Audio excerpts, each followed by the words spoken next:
Olá, eu sou a Leca Rocha, atriz, e interpreto o seu caso virtual de relacionamento bizarro aqui. E o nome usado para a história de hoje é da nossa seguidora Adriele. Idade: 38 anos, vendedora. Nessa fase que estava acontecendo esse momento aí, eu tava doida, assim, viajando para vários lugares, até fui para o Irã, fui em grupo, né, com um grupo de viagens, mas assim, era um lugar que eu pensei que fosse acontecer coisas horríveis e pelo contrário, eu fiz amizades. É um lugar que a tecnologia é bem avançada e eu me surpreendi muito, assim, depois que eu quebrei esse desafio de ir pro Irã e vi que não era nada do que falavam, que é um lugar super seguro, eu me abri, assim, para outros horizontes também. E eu tava, assim, bem doida de querer correr perigo, de querer. Não é bem correr perigo, né? É de você ir atrás de coisas novas. Porque eu tava querendo apagar da minha mente o que tinha acabado de acontecer comigo, que foi um divórcio muito marcante, porque o meu ex-marido, quando era marido, ele ficava com a empregada e eu não sabia. Eu descobri da pior forma, né? Porque assim, na verdade, eu acho que eu só descobri porque eles quiseram. Ela já estava grávida e eu não sabia que era dele. Eles sempre ficavam escondido e teve um dia que eu peguei. Eu não acho que eu peguei, eu acho que eles fizeram de propósito, porque foi um jeito de me contar sem ter que sentar comigo e falar o que estava acontecendo. Porque jamais que eles iriam ficar na cozinha se pegando, sabendo que eu tava chegando, que eu tava por lá. Pra mim, isso foi meio que tramado, né?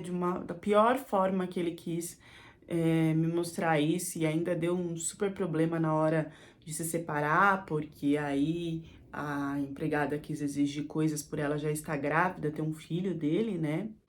Olha, foi uma vergonha que eu não consigo nem explicar detalhadamente. Mas por causa disso, eu estava nessa fase Dory aventureira.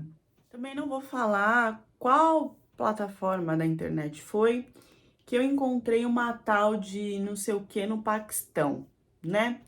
É uma mulher que ela idolatra os paquistaneses, o país, e defende com unhas e dentes tanto o marido dela como qualquer outro homem paquistanês. Ela dá dicas de como se relacionar com o paquistanês e tem toda uma história que eu fui acompanhando, eu sei lá por quê. Talvez por essa coisa de ter voltado do Irã e o Paquistão ser também um lugar novo que eu poderia conhecer. Só quem era assim seguidora dela assídua, que defendia o que ela falava, que estava lá sempre curtindo, batendo o martelo. Ela ia aos poucos, conforme você ia ficando mais tempo lá, você ia passando de fase, como se fosse uma seguidora premium. E aí tinha assim um grupo no WhatsApp aonde se tinham também paquistaneses. Existe uma taxa para pagar para entrar nesse grupo. E eu entrei nesse grupo com o objetivo de, se eu for viajar para lá, eu fiz muita amizade com iranianas e iranianos. Então eu pensei que também seria um modo de segurança, além do grupo de viagem, lógico, de conhecer paquistaneses dessa forma. Só que eu não sabia que a maioria desses paquistaneses que estavam no grupo dela estavam no Brasil.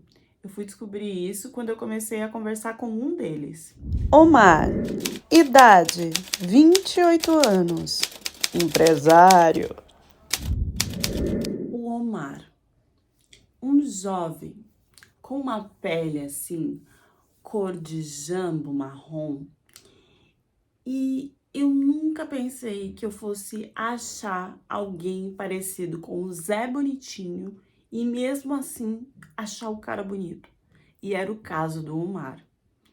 Ele sempre estava com um lenço na cabeça que só mais tarde eu percebi que escondia um cabelo liso, preto, sedoso, que deixava ele 5 vezes mais bonito do que ele já era com aquele lenço. Era o mais disputadíssimo no grupo para conversar. Sempre tinha alguma menina mandando Omar, não sei o que, Omar, blá blá blá, Omar.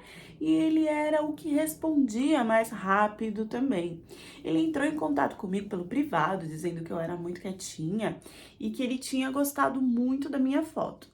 Eu fiquei assim, né? Porque ele era o mais desejado, eu era mais velha. Qual o sentido nisso? E ele não chegou assim, falando, oi, vamos ser amigos, não. Ele já chegou no objetivo que ele queria. Ele mandou assim, uau, você se mexe? Você é uma boneca viva? Como assim ninguém ainda te propôs casamento? Mas esse foi o oi dele, né? Aí eu ri, me abri toda e ele parou com essa coisa de cantada ou de falar que estava interessado em mim e não me pediu em casamento. Eu acho que ele quis deixar as coisas menos formais num primeiro oi. Porque depois da nossa conversa, ela foi para um outro lado, mais de viagem, de cultura, que era o meu objetivo.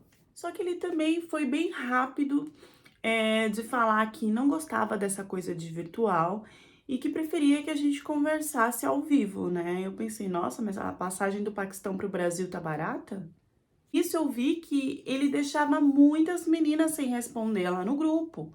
Ele tava realmente só dando atenção pra mim, porque a maioria que ele respondia lá, ele parou, né? Teve até uma menina que brincou. Nossa, mas cadê, né? Não tem mais resposta aqui, nem do sol, nem do mar, nem do brilho das estrelas. Colocou assim. Nem isso ele respondeu. Eu via que ele tava mesmo focado em mim. Quando eu questionei, né, da questão de tipo, nossa, mas você tem passagem para vir pro Brasil assim do nada? Ele ligou a chamada de vídeo na hora e eu aceitei. E ele tava todo de. Gente, era uma bata, mas era toda dourada, com detalhes que pareciam ouro. E o lenço dele também. Só que o fundo, quando eu olhei, gente, era uma casa do Brasil, né? E aí ele falou: Você não reconhece? Eu não estou no Paquistão, eu estou mais perto do que você imagina. No primeiro encontro, ele já fez questão de me buscar em casa, ele já pediu o endereço. Gente, quando ele chegou, eu quase que entrei para casa para mudar de roupa, porque ele tava com um terno assim, meio que esporte, mas muito fino, um carrão que eu nem sabia qual que era o nome, mas era zero e caro. E eu entrei, era assim, sabe, ouro na mão. Eu falei, nossa, porque eu tinha ideia do imigrante que vinha pra cá, que trabalhava em serviços que ganhava muito pouco. Lá no carro ele foi me contando a história de vida dele, né?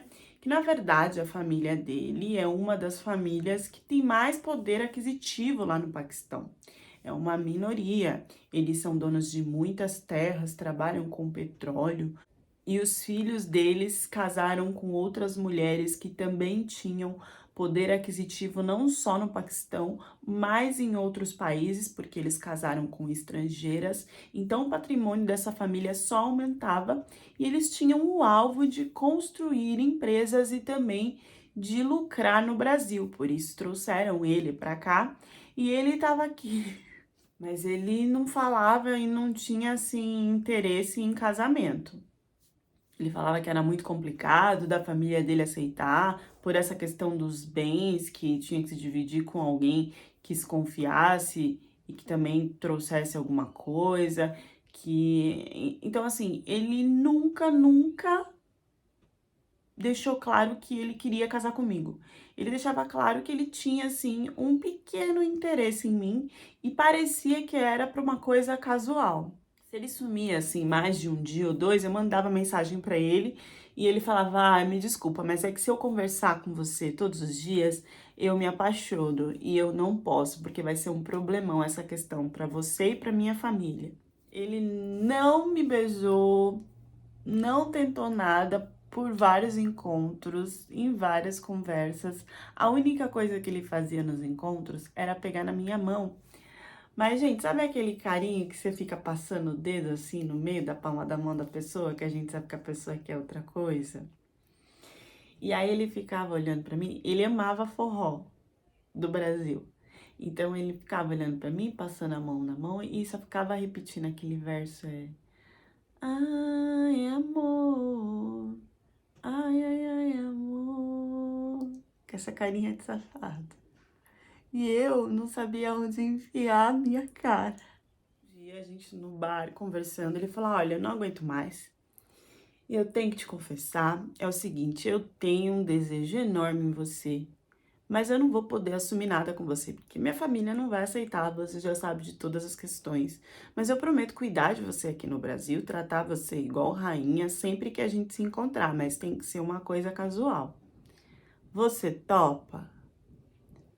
Eu sei que eu tinha que te valorizar mais, que você é mulher para casar, mas eu não posso te prometer isso. A Dori aventureira falou: "Ah, eu seguro o tranco, vamos lá, vamos se atracar".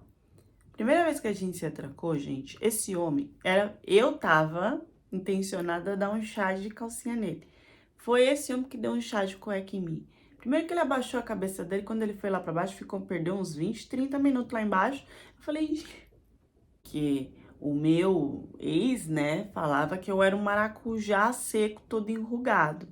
E aí um novinho fazendo tudo isso, se divertindo, não tirava a jereba de jeito nenhum. Era dia, noite, noite, dia. Era mais cardio do que academia. E aí a Dora Aventureira foi virando a Julieta, porque, né, a coisa ficou íntima, forte, com uma conexão que não existia e ele fazia aquelas coisas que toda mulher deseja, tudo. Um dia que a gente já tinha um encontro para mais, né, uma noite calorosa, ele não me retornou e a mensagem não ia. E, gente, isso ficou. Eu falei, bom, deve estar ocupado com alguma coisa.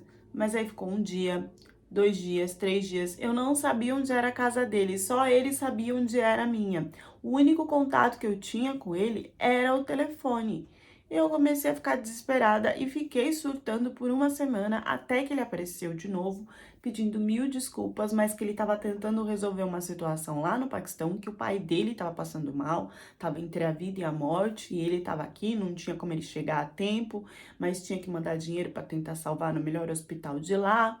E ele foi me explicando tudo e me mostrando fotos e vídeos, eu acreditei, ficou tudo bem. Mas na verdade, depois de tudo que aconteceu, vou trazer isso agora para vocês, mas eu só descobri depois de toda a situação que eu passei, tá? Que na verdade ele tinha uma outra mulher aqui no Brasil.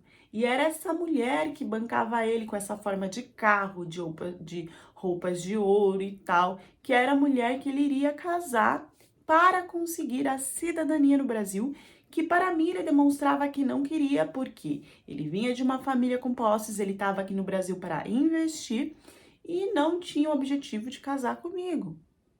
Conforme ele percebeu que ele não ia conseguir segurar essa mulher por muito tempo, ele já foi investindo em outra, que era eu, com toda essa labiazinha, sem eu perceber. Para vocês terem ideia, o tempo que ele estava comigo, uma semana que ele ficou comigo, ele manteve essa mulher praticamente presa dentro do quarto dela, envolvendo ela a que eles continuassem juntos, porque ele precisava, né, ficar um tempo para casar, para ter cidadania, coisa que quando a mulher percebeu o tipo de homem que ele era, ela não queria mais. De acordo com o que ela me contou, ele tinha amarrado ela no pé da cama por mais de 5 dias, disse que só ia alimentar ou dar água se ela continuasse com ele e se ela fizesse tudo da forma que ele queria. Eu não sei como essa mulher conseguiu não só se desamarrar, mas fugir por uma janela que tinha na casa. Com essa mulher, ele não tinha feito toda essa coisa de poderoso e tal, porque ele só conseguiu fazer através da grana dela. Mas ele chegou aqui para casar com ela com aquela história do amor da vida que a gente sabe que muitos fazem. E o que aconteceu foi que ela percebeu uma movimentação estranha dele para a filha dela, que era mais nova.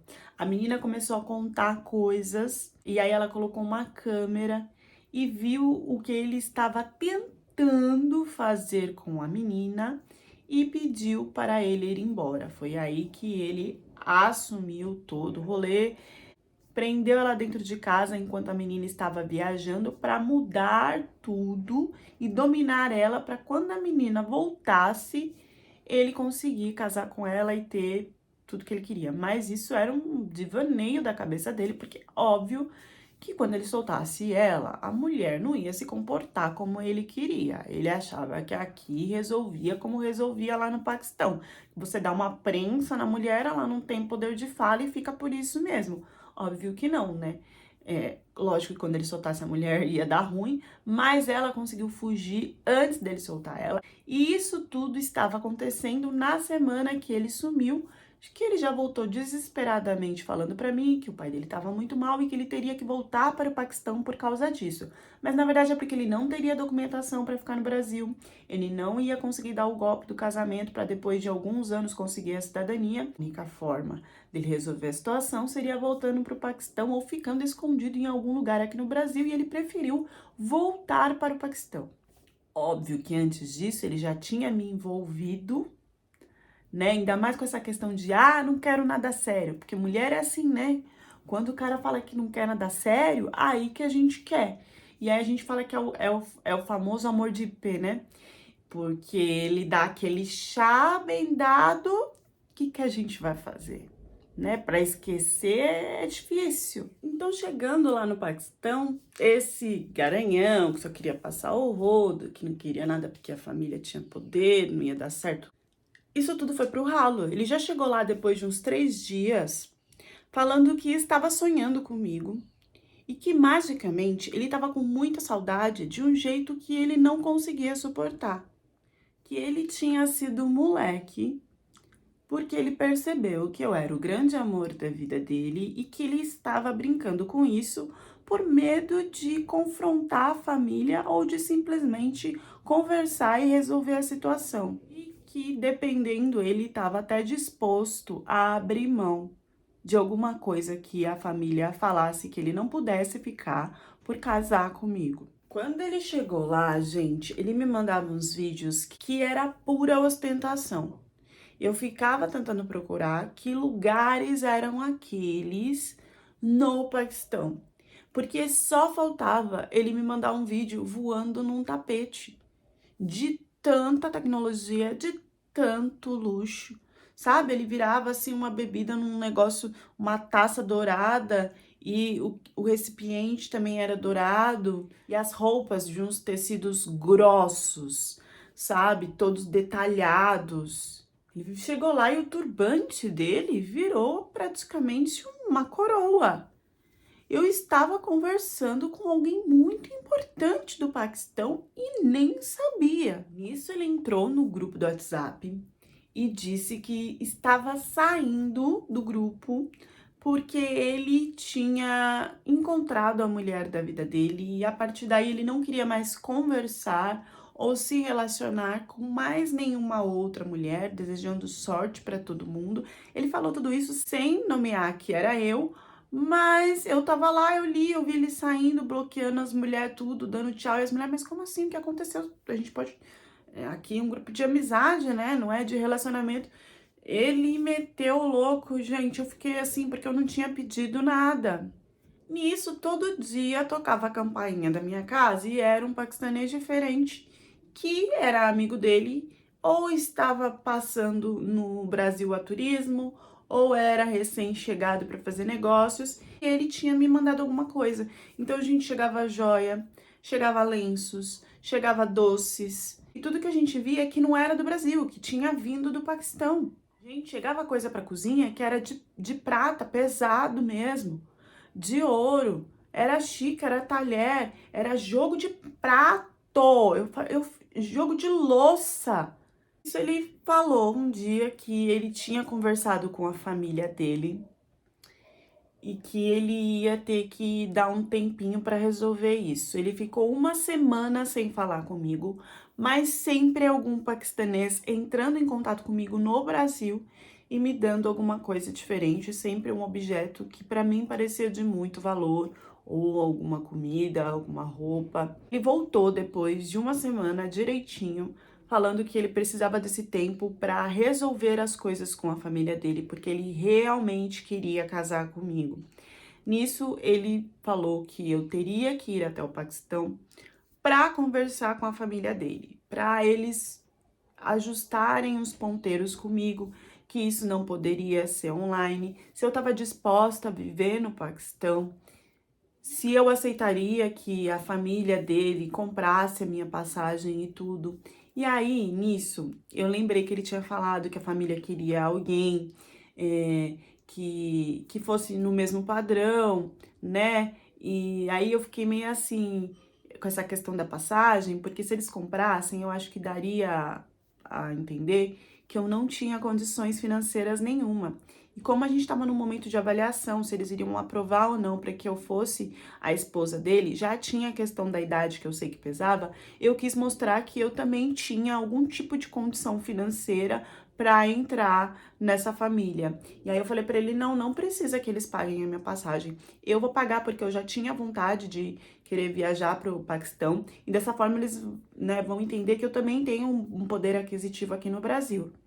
Quando eu falei isso, ele concordou, ele falou, nossa, é uma ótima ideia, porque essa era uma questão que eles estavam perguntando, com que você trabalha, como que era a sua vida no Brasil, se você já tinha filhos. Ele mandou uma roupa pra mim que era praticamente mais que um lenço, assim, inteiro, sabe? Todo cravejado, que ele disse que queria que eu chegasse daquela forma, que era da tataravó, da bisavó, sei lá de qual vó, e que a mãe usou, a tia usou, sei lá mais quem usou, e que era o momento de eu usar. Organizei tudo para ir ao Paquistão, para ele disse que era para conversar, mas que já estava mais que certo que a família iria me aceitar.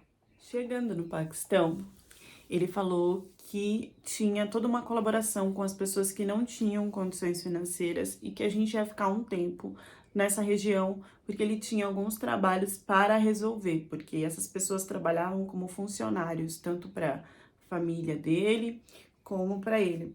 Então a gente iria para um lugar mais simples para depois ir para o luxo. Não era simples, era paupérrimo, tá? Eu acho que não tinha nem, as pessoas não tinham nem sandália para colocar. Era uma região assim, do sítio do interior, do mais simples, e eu achei que eu já ia direto para conhecer a família, mas ele disse que ele tinha esse trabalho primeiro, onde ele tinha que conversar com as pessoas, que era a parte do serviço braçal dos trabalhos que a família dele tinha e que infelizmente ele tinha que resolver isso antes de pensar no nosso casamento, porque tinha dado um enrosco lá e que era sempre que ele que resolvia as partes mais difíceis para a família e que ele não iria me deixar com a família dele, porque primeiro ele tinha que conversar comigo como eu tinha que me comportar, tudo que eu tinha que fazer, para não dar nenhum furo, para ser aquela reunião bem certinha de que ninguém iria me julgar e de que iriam me aceitar para ser a esposa dele. E também ele não queria que outro homem ou qualquer outra pessoa se aproximasse, tivesse contato comigo, sem que ele estivesse perto, porque eu era brasileira, podia dar alguma coisa errada, eu podia ser muito aberta, tinha coisas que não se podia fazer, então ele queria estar comigo o tempo todo do lado. Então ele ia estar nesse lugar mais simples e eu ia ficar lá com ele para depois ir pro outro. O lugar era horrível. Tava com medo daquelas paredes cair, de chover e cair água dentro da casa. A alimentação era um negócio assim, sei lá, nem arroz direito era, não sei o que que era aquilo. Eu levei um susto, porque não era o que ele estava me mostrando no vídeo. Não tem, a gente não pode ir para uma região assim, tipo centro, e aí pega-se um carro e vai até onde você tem que cuidar dessas pessoas. Não, porque a regra aqui é assim, porque tem que ser assim. A gente já estava morando junto, a gente já estava se envolvendo. E que eu saiba, não se podia ter nada disso antes de casar. Aí que começou a se confundir tudo, porque ele tinha dito pra mim que eu ia pra lá pra casar. E aí ele já tava falando que não, eu tinha ido pra lá só pra receber o sim da família, mas que a gente ia casar no Brasil. E aí eu comecei a perceber que passava um dia, que passava outro, que não se tinha apresentação pra família nenhuma e que na verdade ele tava querendo que eu confirmasse a volta dele para o Brasil comigo, com a questão da carta convite. Já tinha uma passagem para mim, mas que eu visse uma passagem para ele ficar na minha casa. Ele queria organizar toda essa parte da ida dele para o Brasil, que ele não tinha mais documentação para ir. E como ele não tinha documentação, se ele tinha ido a primeira vez. E sendo bem sincera, eu não teria condição financeira de bancar ele dessa forma. Ele ia soltando essas coisas aos poucos, assim, e ia vendo a minha resposta. E de acordo com a minha resposta, ele ia tentando me envolver para que eu batesse o martelo. Ele falava que era porque eu também tinha que colaborar com alguma parte para a família entender que eu também era uma moça de bens no Brasil, porque eles até poderiam aceitar a idade, mas não aceitariam que ele casasse com uma mulher com condição financeira abaixo dele. Ele foi vendo que eu não ia ceder, que eu não ia ceder. Eu tinha comprado uma passagem de ida com volta para o Paquistão com um tempo bem grande, coisa que eu nunca mais faço na minha vida. Por quê? Gente, eu fiz tudo isso com dinheiro apertadinho, eu não tinha condições de voltar antes, nem de cancelar a passagem e voltar antes, e eu fui vendo que ali não se tinha evolução, nem de eu conhecer um lugar que ele realmente falava, ele foi ficando cada vez mais estranho dentro de casa. A ponto de um dia virar e falar: nossa, mas nós já estamos há vários dias aqui fazendo amor e você não engravida? Você já fez teste para ver se você não tem algum problema sobre isso? Porque eu quero ter filhos, eu quero ter muitos filhos. Gente, ele sabia da minha idade, a condição para ter filho também não é tão fácil nessa idade. A gente nem estava casado, então as coisas que ele estava falando não tava mais batendo. E aí eu fui questionar ele e a coisa foi piorando. Nisso ele começou a me maltratar. Ele falou que eu não estava escutando ele, que eu tinha que entender que a primeira palavra era dele. E aí, em uma insistência que ele falou para eu ver a passagem, para ele voltar para o Brasil comigo, e eu disse que eu não teria condições, que eu já tinha repetido isso e que ele podia pedir para a família dele. Ele me deu né, na cara. E aí começaram os dias de ações, né, que ele vinha para cima de mim. Ele fumava muito e ele começou a apagar esses em mim, apagar na minha pele. Meu, disse que se eu continuasse, ele iria até fazer no meu rosto. E nisso, eu me senti sem saída, porque eu não tinha comunicação. E a única coisa que eu tinha era a passagem de volta, mas eu não ia conseguir voltar antes do tempo. Só que eu também não ia conseguir ficar ali com aquele homem, porque cada dia que passava, ele me maltratava mais e não se tinha família nenhuma. Eu comecei ali a perceber que ele estava mentindo. A partir daí começaram os meus dias de tortura, porque além das coisas, das marcas que eu ficava, ele exigia, ele falava: olha, você não tá me dando um filho, você não consegue engravidar. Olha que loucura, porque a gente não tava casado. Ele dizia que com aquelas relações eu já teria que dar algum resultado. Se eu não estava dando, então tinha alguma coisa errada comigo e que eu tinha enganado ele. Sendo que nem me levar para tal família de poder, para casa de poder que ele tinha, ele me levava. E aí ele começava a cortar as coisas. Já que você não vai me ajudar a voltar, já que você então não quer casar comigo, veio até aqui para me enrolar, então você vai pagar por isso, porque aqui você não tem direito de enganar um homem como você está fazendo. Então ele me deixava sem comer, ou então me deixava sem água, não deixava eu tomar banho, fazia coisas que eu não posso descrever aqui para vocês. E com isso eu me vi assim, eu precisava fugir para algum lugar. E para vocês que em um momento de loucura, à noite, ele capotou e a saída que eu via era de tentar achar alguma ajuda fora. Agora vocês imaginem um lugar onde os homens ficam te olhando, onde você tem que sair totalmente coberta, as pessoas, sei lá, quem que saberia falar inglês ou não. Cada dia ele foi me largando, me deixando, porque ele viu que ele não ia conseguir. Então eu tava vendo a hora dele me jogar, se desfazer, até acabar comigo, não sei, eu tava desesperada, porque eu sabia que ali o fim não ia ser bom. Nesse dia eu escutei vozes de mulheres embaixo da casa. Desesperada, eu saí na rua e comecei a andar disfarçadamente. Então, eu andei, gente. E eu andei, assim, eu não sei quanto tempo eu andei, quanto tempo eu fiquei com medo de conversar com alguém e perguntar mesmo. E foi atrás de mim, que ele me achou, porque eu não podia andar tão longe.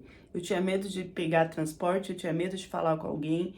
Tinha que ser mulher, mas nenhuma mulher me deu uma abertura, porque uma mulher sozinha na rua, naquela região que não era tão movimentada, poderia acontecer muitas coisas. E aí, gente, ele me pegou pelos cabelos, arrastou de novo para casa, disse que eu não servia para nada, que era o pior investimento que ele tinha feito e que então ele iria me largar em qualquer lugar que ele quisesse. E ele me largou, gente, num tipo de uma ONG.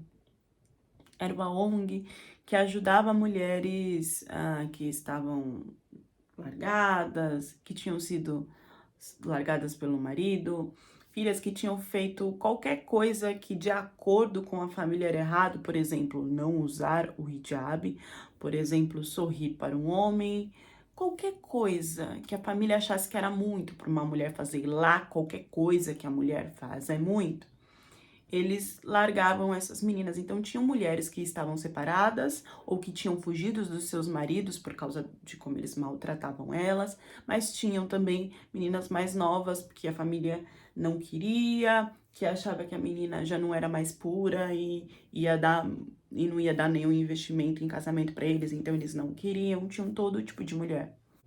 E ele me largou lá com a minha mala, falou: "Olha, você não serve para nada". Ficou bem claro de que ele não conseguiu dar o golpe. Como ele estava no país dele, ele não tinha que.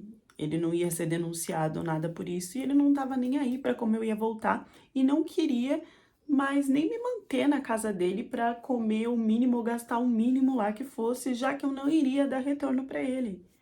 Ela era mais paupérrima ainda do que a casa dele.